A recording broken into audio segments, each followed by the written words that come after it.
Now, let's get ready to get to the issues that we have tabled for discussion this morning. And as you know, we are first going to deal with the issue of the security that the MPs have been asking for and they have got. Have they won the debate, though, even though they seem to have gotten what they want?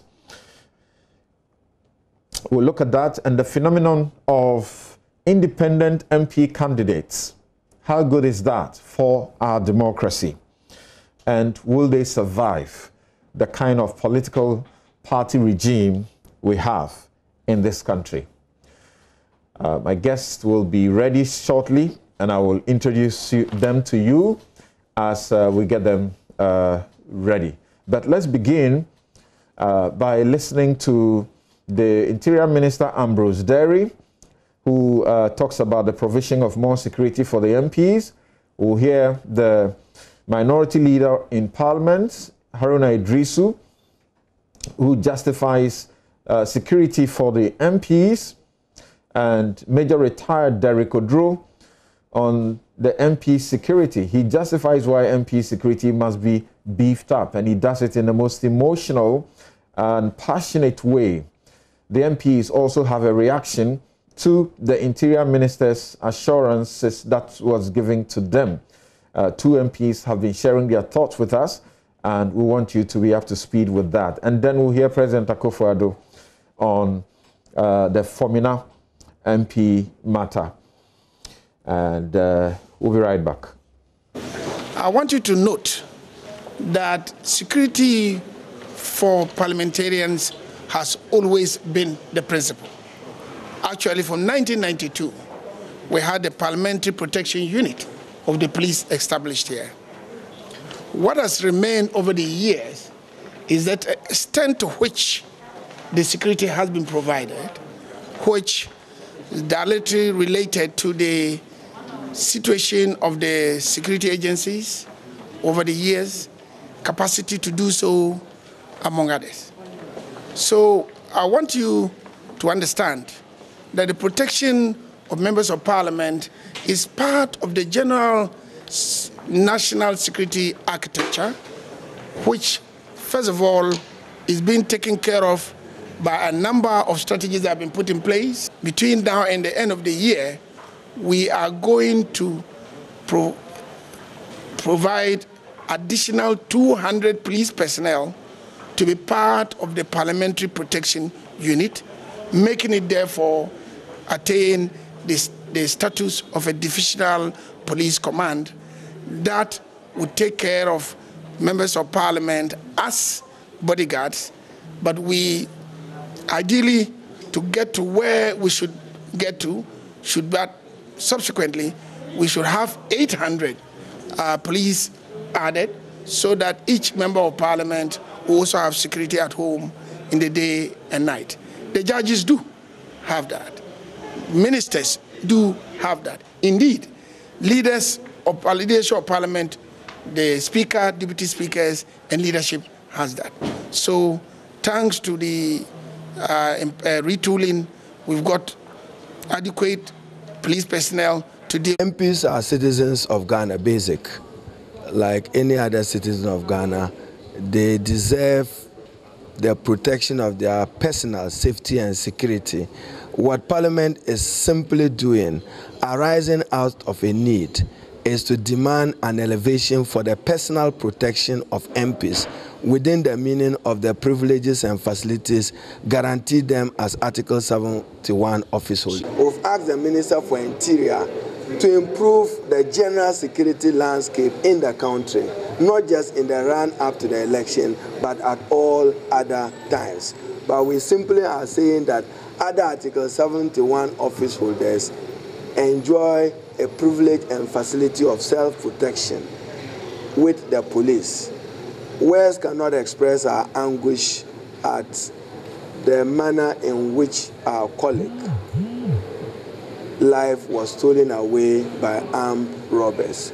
You see, policy is always driven by need, and we think that there is a need for members of parliament to be protected.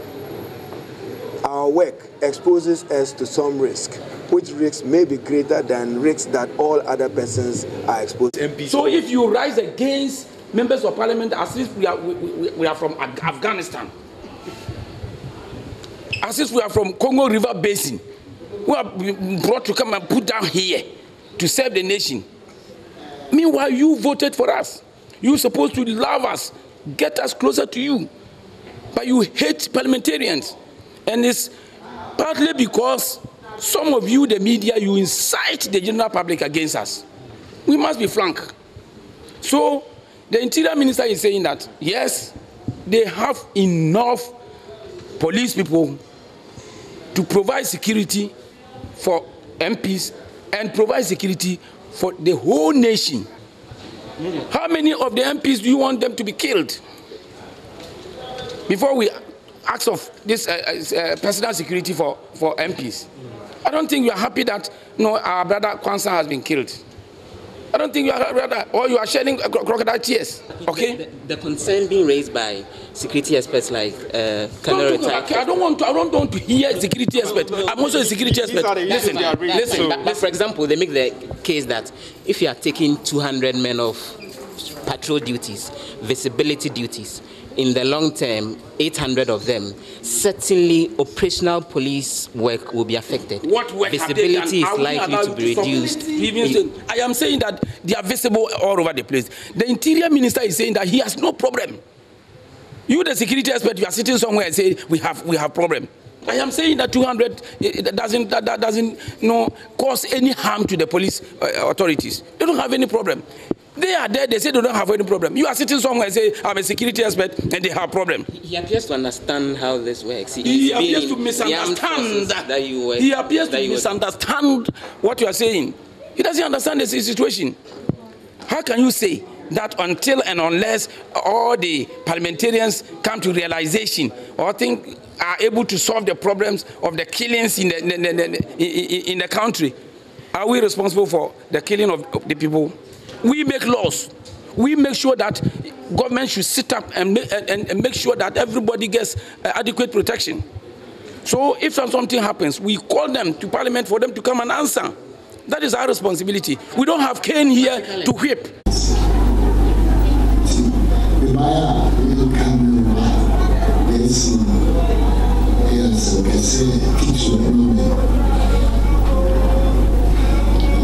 Inspector General of Police and Chancellor to remember the two people and the salary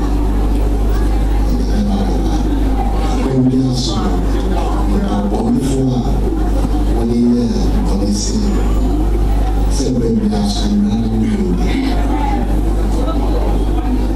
when we are so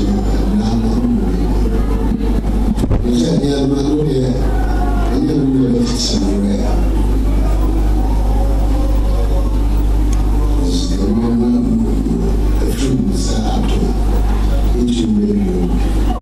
my heart bleeds. My heart bleeds because I'm not a happy person at all. After Eko's demise and what happened to my own family members, but I believe time will heal the situation. And going forward, I will commend him for what he's done, but I'm still, waiting to see what turns up after this decision. The question was posed, and then he came back to say that in the long term, their calculation will be that they would increase it, and that will be in the 8th Parliament, post the retooling and the additions by His Excellency the President in ensuring that we increase the numbers to meet the ratios. Then a fully fledged representation will get a support of to the 800 number. That is the understanding as he spoke here with us on the Presidents of Parliament at the lobby, and that is how I captured his statement.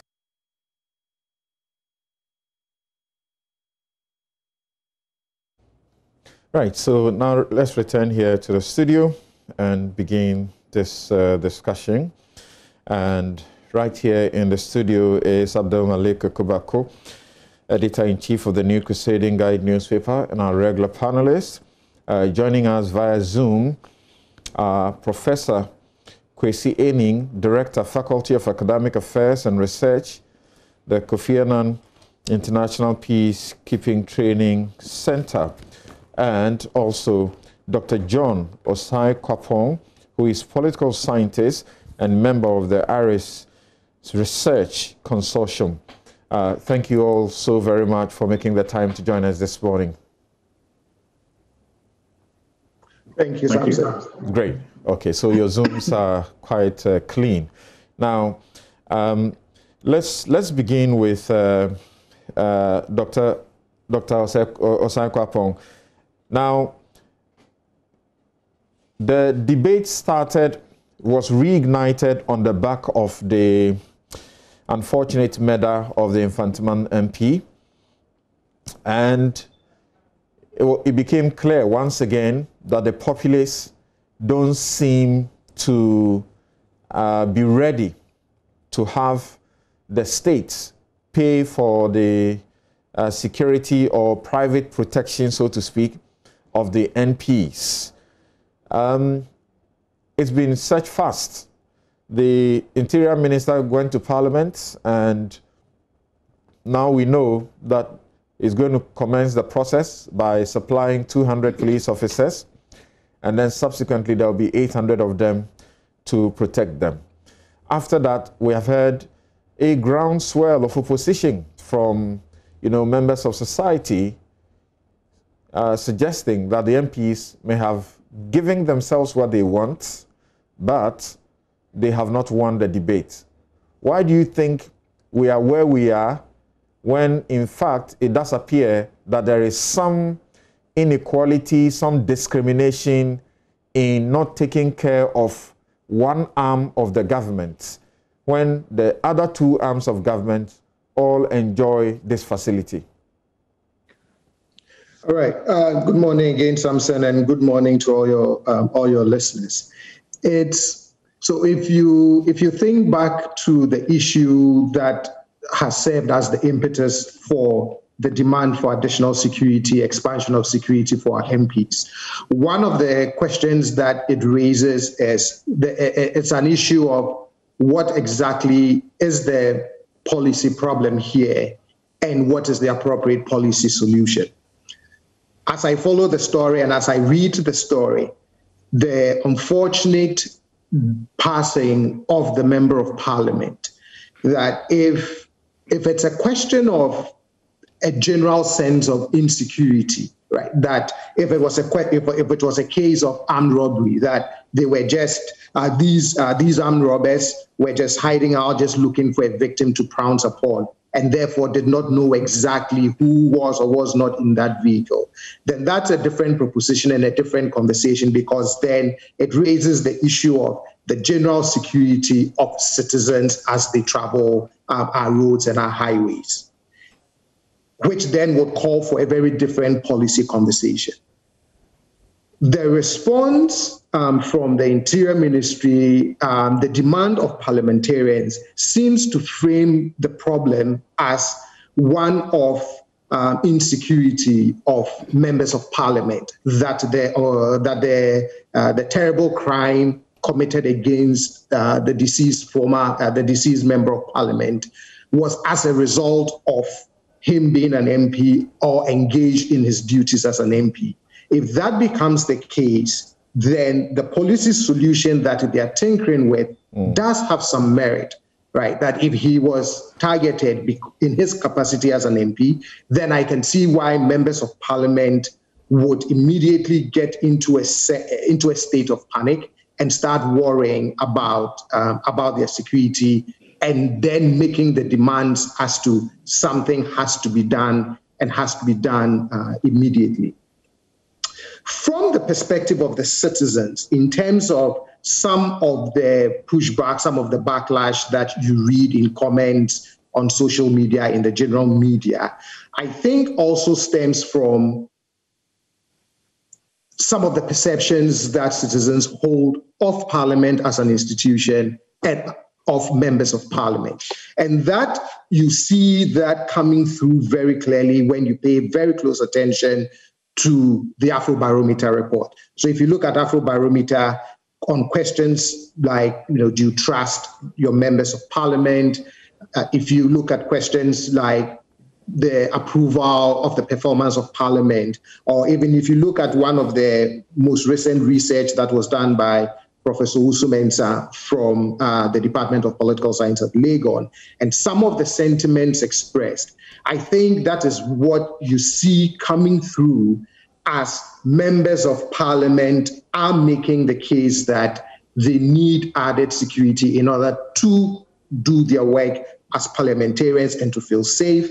And some of the tensions is creating in terms of citizens also saying, why must you get all of these things? Because there's this perception that they are well taken care of already, and therefore why the demand for these other extra security measures for them.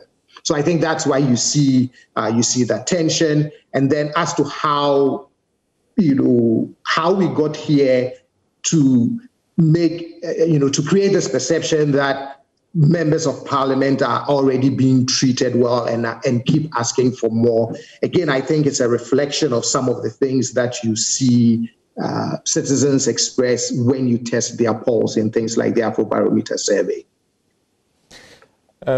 Where do you stand? Is there some inequality and discrimination against the legislative arm of government, and which now has been resolved by this provision, or there is not?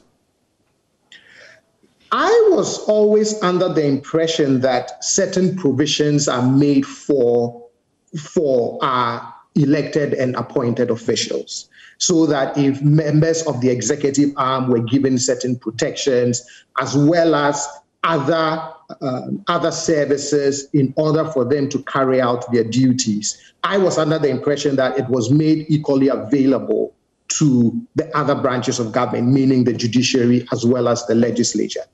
If that is not the case, then I think it is only fair that that imbalance is corrected, that if members of parliament do not feel safe in the conduct of their duties, realizing that their colleagues in other co-equal branches of government, which is the judiciary as well as the executive, do get those protections, then in my personal opinion, I think there is some merit to the demands they are making, which is we must also be protected in ways that we believe would make us feel safe in the conduct of our duties, whether in the House or outside of Parliament. Right. So I will return to you and have you emphatically declare whether you are in support of this provision or you are not. Because what we are hearing, at least from members of the public, is that the United Nations, police to citizens ratio that we are supposed to achieve in Ghana, we haven't achieved it. 1 police officer to 500 members of the society. We haven't achieved that. And MPs are not supposed to be treated in a way they feel isolated from the people and the issues that affect the people. There are people who get, who get murdered through armed robbery, who get attacked almost on a daily basis, and it doesn't even get reported. So what is the difference when it has to do with an MP? Now, Professor Enin, the MPs are very, very furious, very emotional, and they seem to all say there are some people in society who simply hate them and are jealous of their work or their position, and they say it very plainly. Could things like this have influenced it rather than people merely hating and being jealous of them? And I'm going to one of my takes I wrote some time back on the basis of a report by Odikro that has specialized in monitoring the MPs and reporting to us how they conduct themselves in the House. So Parliament needs a quorum of 1/3 of the MPs. That is only 92 of the 275 members to conduct their business. It has been difficult to get that small number, and we have seen and heard speakers, speaker after speaker, weep and cry over this conduct. The lack of quorum has led to postponement of debates of the 2016 budget, not once, but twice. Between January 2013 and July 2014, the average MP missed 1 in every 4 sittings of the House. It increased by 58% by 2015. On June 12, 2015, only 85 MPs were in the House. Over 22% were absent for many sittings without permission. In 2017, 27 MP ministers and 21 MP deputy ministers absented themselves more than 15 times during some 80 sittings. And surprisingly, it also happens where you have minority MPs absenting themselves. Now, when you get this kind of thing being reported and the speakers themselves crying all the time in the House to us, do you feel it affects people's reaction to the MPs and how they feel that they don't deserve what they are asking for? Yes, Dr. Enin. Yes, sorry. Well, let me wave at you so you know that I can hear you. Do they deserve what they are asking for? I think they haven't worked hard enough to reflect and demonstrate to the people of Ghana that their security matters to them. So let me make a couple of prefatory remarks before I come to the substantial point. If we listen to the discourses coming from MPs concerning the provision of security for them, I don't think that the issue is about that they should not get it. The public concern is that providing exclusive security for parliamentarians within a broader context of insecurity does not help them. Now, in raising these concerns, and I think last week, Kweku and I had a conversation around these issues, one member of parliament says, oh, you are envious, and that is why you don't want protection for us. Where does the envy come in?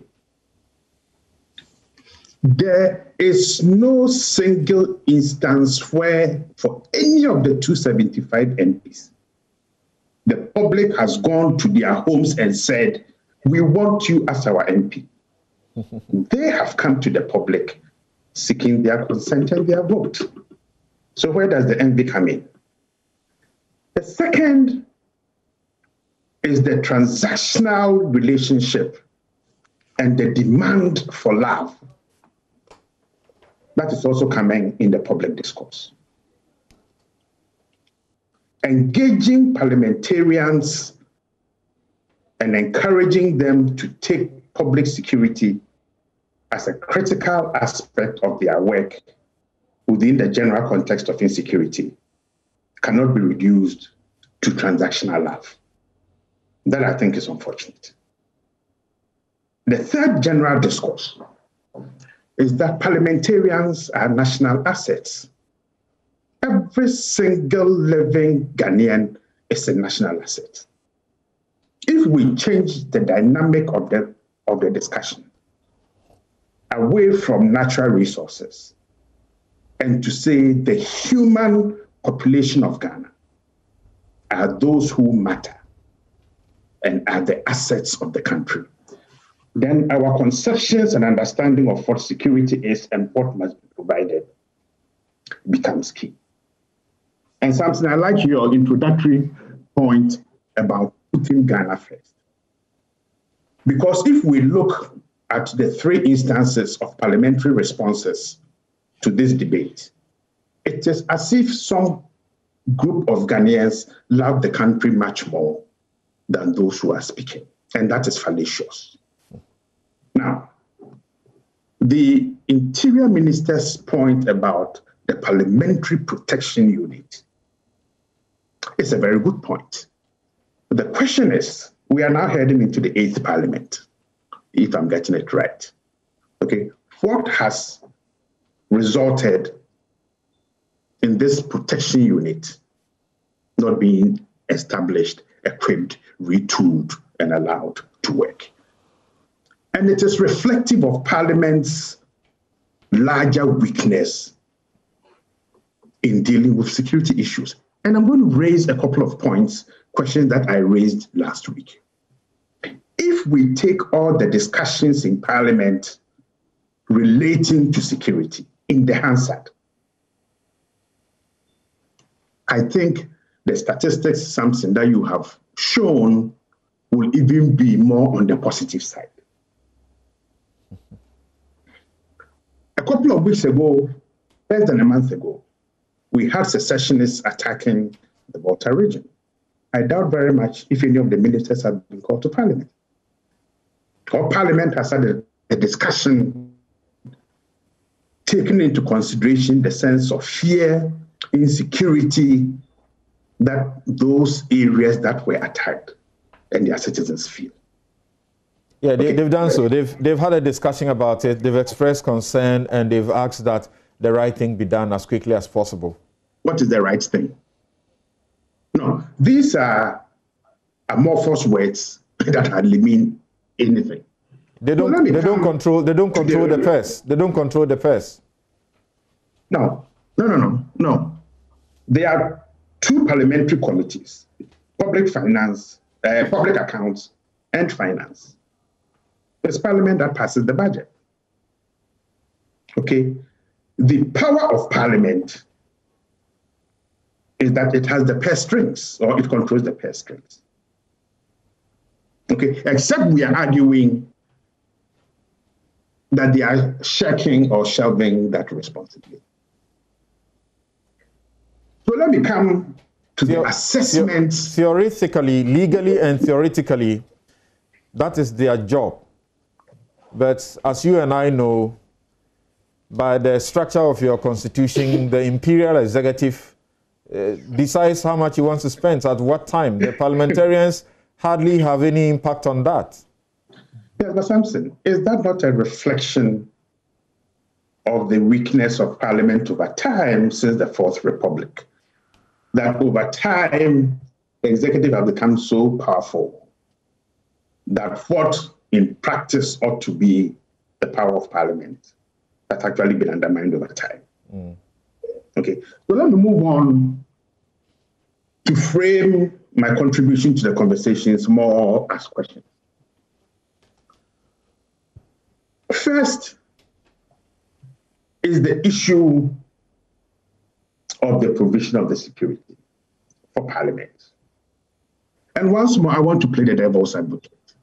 If we take the last 4 years, and I think John alluded to this, the need to separate what is parliamentary business from private business, and the impact of this separation on the types of security provision and the cost that the public purse is going to incur.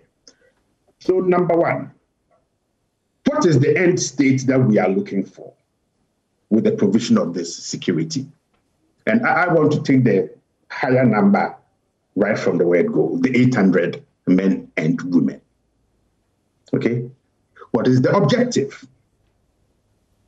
Okay, what are the effects of the provision of these 800 on the performance of the duties of our parliament, of our parliamentarians? Okay, now talking about the end state, also is about the set of actions that we need to put in place to ensure that 800 men and women will perform their actions as effectively as possible. The objective relates to the set of activities. Okay, what will they do in practice? First is the provision of security at home, on the way to work, and when they are traveling from point A to point B. Now, what it means is that we would need to have a discussion about the actual numbers, and we will be looking potentially at more than 800 people. Okay, so we need to go back to how much parliamentarians themselves place security on their agenda.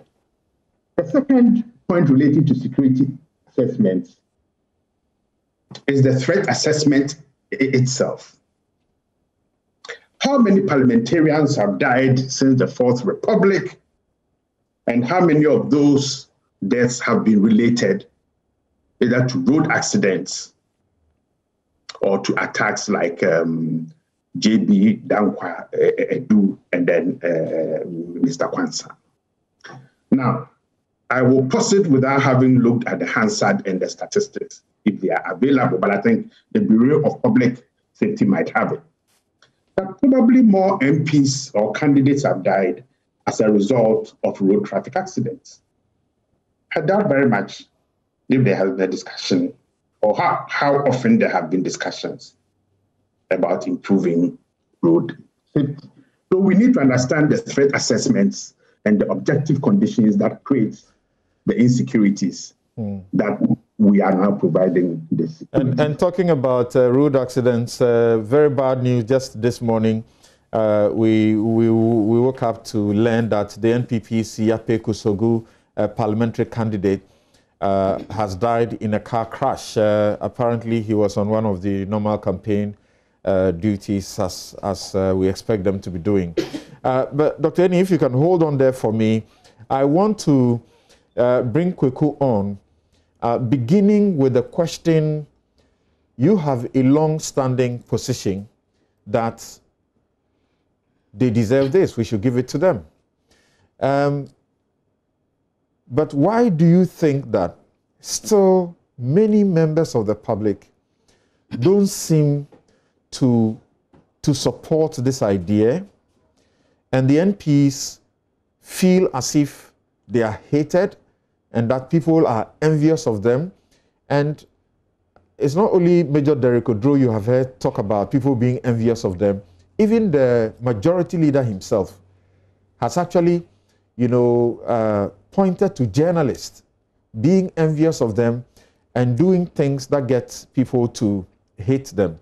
Now, I get back to a bit of background again and ask whether it is just mere hate without reason, or it's actually envy, or that it is not rather the fact that they don't live up to expectation and therefore people feel they are not deserving.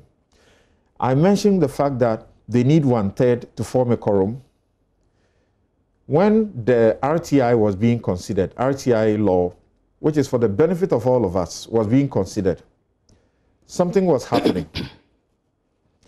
There was a member of parliament who didn't like it, Katie Hammond. What he did was that the debate comes up, and he asked the question, do we have a quorum? Once he asked the question, do we have a quorum, it was obvious there's no quorum, and so the debate must stop. Meanwhile, they would have debated or discussed various other things that he's interested in. So they would discuss everything, but when it gets to the bill, then he'll get up and say, we don't have a quorum, so we can't go on. Now, the speakers continue to complain about this. Meanwhile, the speakers who don't seem to really act. According to the Constitution, Article 97 and Order 16 of the Standing Orders of Parliament, these provisions prohibit that kind of conduct. An MP who is absent for that long period without permission of the Speaker is supposed to, the Speaker is supposed to rule that he must vacate his seat. We don't have any history of that happening so far, except Amwatin's situation where he was in a certain situation. People get penalized. MPs must get penalized. We know that people can be referred to the Privileges Committee, that is members. And when they are referred to, their conduct could attract a reprimand, an admonishing, suspension. Elsewhere, there's suspension of salary, among other sanctions. We don't get our speakers or our parliament doing all of these things. So in that take that I wrote, I asked these questions, which we all have been asking. People who beg to be employed by the state should never be allowed to keep their jobs when they absent themselves at will and for more than 15 times within a quarter. People who are started off work with 2 years rental advance, this is what the general public know, 2 years rental advance at locations of their choice should never be allowed to keep their jobs when they absent themselves at will and for more than 15 times in a quarter. People who are started off work with 4-wheel drive car loans. People who are paid 20,000 a month by the state as salary should not be allowed to be doing these things. People who get various fat allowances and many privileges. People who are handed power to ensure government runs, but they don't, do their jobs, should not be here to do all of these things. People who are supposed to put government in check or the executive in check, and we don't find them putting the executive in check. Don't you see that the people may have a reason for thinking that they are not deserving rather than simply being envious? Well, you see, communication. The members of parliament who in seeking to address their challenges and solicit the understanding of the public ought to communicate very well. So I'm not about to defend communication that I think was misplaced or wrong-headed. It annoys people.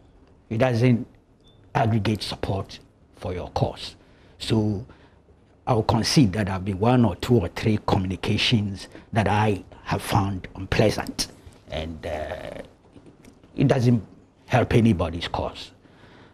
Look, we do not, and I'm not sure any jurisdiction has that, a perfect legislature. You've outlined certain discrepancies and, negatives, minuses relative to the Ghanaian jurisdiction. Particularly absenteeism. Yes, I'll come to that. And it's a fact.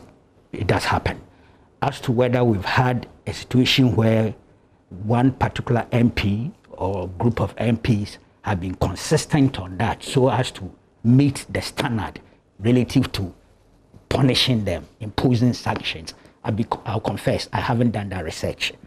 I know some have done it, not in terms of the content, so as to trigger sanctions. They themselves have confessed to us that somebody is not in the house, and yet it would have been signed that the person is in the house, and they know that this is going on. But we're very dishonest we're conduct. talking here of the standing orders and things. Right. There's a certain extent to which, if you get, then sanction can be triggered. Right. And I haven't done that research, so I'm going to be 15 times in a quarter. Yes, I haven't done that to pin onto each MP so as to say that why has this MP been left off the hook. I haven't done that. It might have happened, you never can tell. Yes, some comprehensive research may unearth that. But the point I'm making is that there is no perfect legislature out there, not in Ghana and not outside Ghana. All the imperfections and omissions and misconduct that you've outlined, I'm not going to challenge it. The executive, are they free? You see, Kuku? No, let me. Just this. Okay. A public servant will miss work 1, 2 without permission. They'll lose their job. But you see, you jumped the gun. I was coming there. I said, the executive. I want to start from the executive. are they free of some of these omissions that we've spoken about? The judiciary, are they free of some of these omissions that we're talking about? Public service, you said, are they free of these things we are talking about? The Council of State. At least if a judge doesn't go to work for 1 week without permission, they'll be sacked. Don't itemize. In terms you of mentioned judicial, that's why I'm making an example. Yes, but I'm not talking, judiciary is not just the attendance. Okay. There are other things that have created a certain public perception of them. There are people who think justice is not even being delivered the way it should be delivered. There's a perception out there. That's right. There's a perception of corruption and things in the judiciary. Beyond perception, you know that. You know, sometimes communication, because of the analysis we are doing, I'm being careful. But you are right. Analysis, Tiger Eye, exposed corruption. Overwhelming evidence. In the judiciary, yes. And some have been dismissed and all those things. So it's a fact. In fact, before then, even Parliament had conducted a certain survey much earlier, I think 1997, 98, that pointed to corruption within the judiciary. Okay? Ex-presidents who have finished their tenure, indeed presided over regimes that had difficulties. But all these people, as we speak, we have given them security protection. Haven't we? We've given all of them security protection. So for me, it is insufficient to canvass the idea that because of these omissions that you have narrated and which are factual relative to the legislature, that should disqualify the legislature or its members from some form of security protection. We might as well abolish the legislature then. So whilst I understand the public reservations, concerns, and anger, I'm saying that sometimes this is the way the question has been posed by also some of us. Look, the idea that let's enhance general national security for all citizens, and that within it, the MPs as subsets would also be beneficiary of it. It sounds very fine and beautiful. But I don't see it as being mutually exclusive when you talk about giving the legislature and members of the legislature some form of security protection. They are not mutually exclusive. So conceptually, I think the question is posed wrongly. And once it's posed wrongly, you will not be able to address the issue with the requisite resolution. See, there's no doubt that members of parliament, and the point about allocation, you know, the kind of oversight powers and things they have. I mean, we all know it's in relative terms. If it comes to allocating the monies, it's the executive. Parliament approves. There are instances of approval that Parliament has done, but the executive has failed to release the appropriate funding. And they were lamenting. Let me see where, this is a report of the Committee on Defense and Interior on the annual budget estimates of the Ministry of Interior for the 2020 financial year. Okay. There's a classic case where you see the powerlessness of our legislature as compared to the executive. And it is also because of the kind of constitutional architecture that we do have. See, this is page 18 of that report, Ghana Police Service. Inadequate budgetary allocation for goods and services and keepers. The committee observed that while the police service projected a budget of 126,246,253 cedis for its capital expenditure item, in 2020, the service did not receive any allocation by government. This is a worrying trend, as it does not equip the service with the needed resources to meet its capital expenditure requirements, which are enormous, given the huge task of maintaining law and order in the country. Additionally, the committee also noted that the budget for goods and services presented by the service was reduced significantly by about 84%. This requires immediate action. Now who? They asked for capex of in excess of 100 million and they got zero. No, but yes, capital expenditure. Yes, capital expenditure. You are right. And they got zero. They received nothing. This is a parliamentary report. And for goods and services, they needed whatever it is, and it was reduced by 80%. 84%. Now, so the executive is misbehaving there. It's not discharging its responsibilities. And the executive has police protection. Exactly, ma. That's the point I'm making. That you see, so if you were to mass up all the elements of parliament, let's agree, because they are human, and the institution itself has some basic institutional weaknesses. Also, some can be traced to the constitution and the way we have structured it. Okay, with the 2/3 coming from parliament, some of them feeling subservient to the executive because so many reasons. Is it how the constitution has structured it, or how our MPs can't seem to have an independent mind, but everything must be party whip? Both. Once the party says we want this, you must give it. Both. I'm a student of parliamentary history. I say it's both. Both elements are present. But the major problem should be the MPs not exercising their responsibility as representatives of their constituents. The MPs can make so much noise in parliament, as this indicates. No, the aspect you are talking about, where we know that even when something looks glaringly bad, like they say, the minority will have their say, the majority will have their way. Well, yes, but that's one aspect of what I was saying. That if you have a situation where the executive, in this case we are talking of the president, appoints a huge number of MPs from as ministers from parliament, straight away the executive influence is manifest. Okay? It's manifest, and sometimes even the human nature.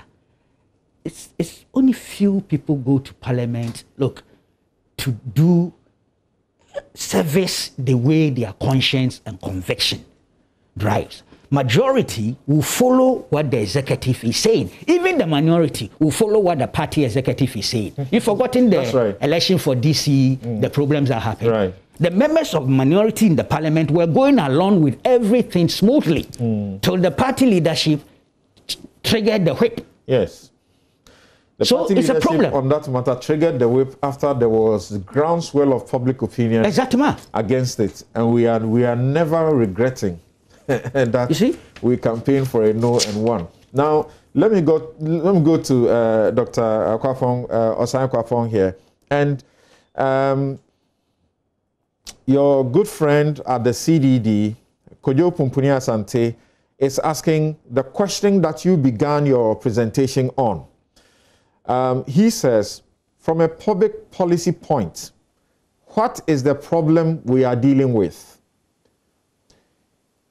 Is it that we are worried about MPs at risk during the campaigns, or candidates? If it is candidates, what happens to candidates who are not MPs? Then a most substantive question for him, or issue for him he raises, is this. The conditions of service of MPs are handled under Article 70. We know that. Why is that after all these years, MPs approve police protection for the executive and judiciary, but have not insisted they get the same? There is no citizen who is consulted when they are negotiating this. So when they are negotiating their ex gratia and things, we know Green Street and Yamson reports, citizens are not involved. And this is where they fix what they want, the pecs they want. If you are traveling, you must travel by what either is business or economy or whatever. Yet they don't put it there. So he says there is no citizen who is consulted when they are negotiating this. So they don't need our approval. The question is a moral and governance question. Dr. Osai Kwapong. Yes. Is Yes. that not what it is? Really a moral question, because they don't need our approval, and yet they have never insisted and put it in their benefit. But I'm not sure why you or my good friend and colleague, Dr. Kujo Asante, would want to phrase this as a question of morality. I do agree, which is how I framed it initially. The issue is, what's the policy question here? What's the public problem that is being addressed? If the question is, if you look at the way the conversations have gone, from the perspective of the members of parliament, for them, the issue, the policy, or the policy problem here is the insecurity of members of parliament. That's right. And therefore, the policy solution is give us security. Mm-hmm. Now, as to why over the years they have made these approvals for the executive or even for the judiciary and have not done same for themselves, I don't know their rationale or their reasoning behind it. Perhaps they never felt they needed it. Perhaps they just never did. They are the only ones who can answer that. If the question, though, is a general sense of insecurity for everybody, regardless of whether you're a candidate running for office, whether you're an MP traveling the highways, then it's a very different proposition altogether in terms of what becomes the appropriate response to that. For now, and if you look at the response of members of parliament, it is being viewed as this is part of the conditions of service that must be provided to us, which some way, somehow has never been, because either we didn't approve, we never made a case for it, but now we feel a sense for it. My position is this. For me, if it is something that comes as part of the package of being a member of parliament and being part of that institution, then surely we have to make sure that that provision is made for the members of parliament. And therefore, I cannot begrudge them for now making a more forceful case for it, given recent happenings to their colleague. Doc, if you are talking about law, and we have heard some of them suggest that according to law they are entitled. There's no law that entitles them to it. And the same way, the executive and the judiciary, there's no law that makes them entitled to it, except that it is by a legal, it is law that says you should have the PECs determined, the terms and conditions of service determined. And so if the terms and conditions of service are determined pursuant to a law, then it also becomes lawful. So it is not law that says they should get it.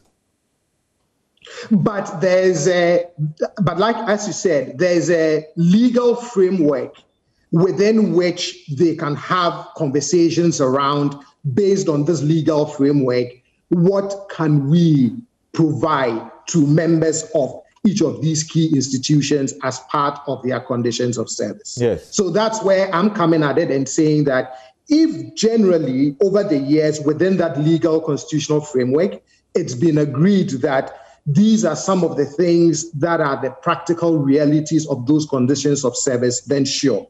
But I think the thing that I also don't want the members of parliament to miss, particularly if you look at the response from the general public, and you can even take a cue from when the issue came up about a new expanded chamber, for example, and how citizens responded. For me, those sentiments is really not a sentiment of, jealousy or whether people hate members of parliament. In fact, like I keep saying, if you go back and you look at some of the perceptions of members of parliament, the institution of parliament, as reflected in the Afrobarometer survey, for example, that you would understand why the public is feeling this way about yet another, quote unquote, demand or something else they feel the state has to make a provision for. And then, of course, they juxtapose it with that of citizens to say, what are we as citizens getting when, parliamentarians are getting all of these things and we don't feel that in return for that we are seeing any improvement in the provision of public goods right. for so, us. Doc, what do you say? Us as citizens. What do you say to the suggestion that the MPs are supposed to be with the people? They are supposed to behave like when they come to the campaigns, what they tell the people. They say, we are with you down here. If you do this to them, there's a potential some of it will be abused. And then again, there's a potential that they will become isolated and they will not be able to feel what the people feel and the people go through every day as a result of the lack of the inadequate security generally for citizens. What do you say to that? I don't think I agree with. I don't think I agree with that sentiment. I don't think that providing that condition of service for them makes them far removed then from the citizens. Of course, if you look at the research that Professor Usu-Mensah did on Parliament, you do see things like the absence of offices in constituencies creating some of that distance between the citizen and the member of Parliament. If you look at the question of how often do you contact your MP in the Afrobarometer survey, you do see that disconnect between the citizen and and their members of Parliament. So whatever structural reasons or structural barriers, shapes that relationship between the citizen and the member of Parliament, I think calls for broader conversation between the citizen and whoever represents or does not represent them.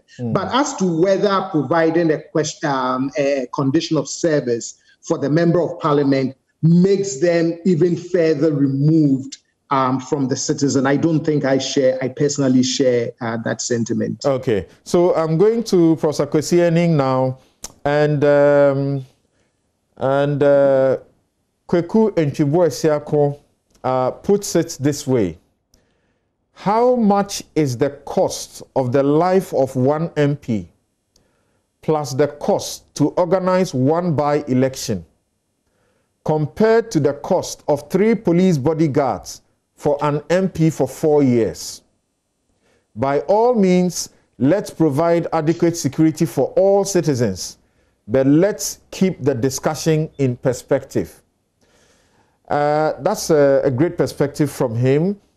I'm going to read another one from Professor Jima Bwedi, and then we'll hear from Professor Kwesi Ening. Now, he says, Professor Jima Bwedi says, another way to look at the current public outcry against the policy of providing personal security detail to MPs is, 1, they have not earned the right to enjoy the benefits and perks associated with their important formal roles. They are not perceived to have been sufficiently serving the public and its interest. 2, the public may be equally opposed to personal security for office holders in the other branches of government. If it were not the status quo today, and if it was a fresh proposal, the outrage speaks to popular perception of time-serving, self-serving, self-entitled officialdom and political elites. At the very least, they should undertake serious introspection and display some humility in making demands on the public purse. So, Professor Ening, Samson, can we look at it? How much is the cost of the life of one MP plus the cost to organize one by-election compared to the cost of 3 police bodyguards for MPs for 4 years? Yes, how much is the cost of the life of one Ghanaian? And let me come back, to Kweku's fantastic points that he has given to us by reading the minutes of concerns expressed by the Parliamentary Committee on Defence and Interior. Now, when you have a parliament that discusses the requests by a frontline agency as the Ghana Police Service, under Article 350 of 1970, I mean, the functions of the service are very clear: to protect us, and to protect our property. In the last 5 years, we are seeing where we are located and the threats that surrounds us. We are seeing, from last week when Kweku and I had this conversation, we are seeing the issues of small arms related crime just within the last week. Now, when we don't perceive security to be important, and therefore capital projections are not funded, and goods and services are reduced by 84%, then that actually belies the argument that we cannot also be divesting ourselves of 800 more police officers, to do this particular duty. Okay, what is the moral justification? Okay, when Parliament cannot ensure that the executive pays for what the police service needs. Okay, His Excellency the Otum, for just this week, has had to also, or maybe very gently, nudging the IGP with respect to rising crime, that when the public seeks to get arms, that is because there's a problem in society. Now, to Mr. Bubesianko, every Ghanaian life is important. Every single life. Now, if we look at road traffic accidents alone from 2019 and compare them to 2020, in 2019, between January and June, 169 lives were lost. What has Parliament done? Or the specific committee relating to road transport security or safety? 251 people were injured. This year, already, 183 people have died, 323 people seriously injured. So when we add these two to the points that Kweku raised about the powerlessness of the legislature with respect to the executive, then it becomes a matter of prioritization. So yes, whilst we do not want any single member of Parliament to lose his life, Mr. Bubesiako, the point is that in the last 4 years, if we can get a parliamentary service unit next week to inform Samson, how many parliamentarians have died in road traffic accidents in the Fourth Republic as compared to those who have been murdered? You see, we now need to deal with facts, because I am struggling to understand the threat assessments that were done prior to this decision. In any other intervention, we would have been asking, how much does it cost? What is the cost benefit? Okay, so yes. Does it really come to the MPs taking the decision? Now, when the issue came up, you would have heard the opposition leader, John Mahama, quickly suggest that this is important, they need it. You would expect that you would expect that would have become yet another campaign issue, and they will seek to get support from that. And now, the government, what does it do? It has to be quick about it. So they go to Parliament and announce that you have it. Yes, candidate Mahama, let's not forget that this is a very emotional issue. It's an emotive issue. Okay, so candidate Mahama cannot be seen to be saying, look, for those of you who back me and wants to represent my party in Parliament, I'm not going to give you Okay, candidate Mahama has gone to Mr. Kwanzaa's family to pay his respects. But we need to understand the role of emotions and the manipulative manner in which emotions in particular situations can be used. And that is why my point, Mr. Bubesiako, every single Ghanaian life is important.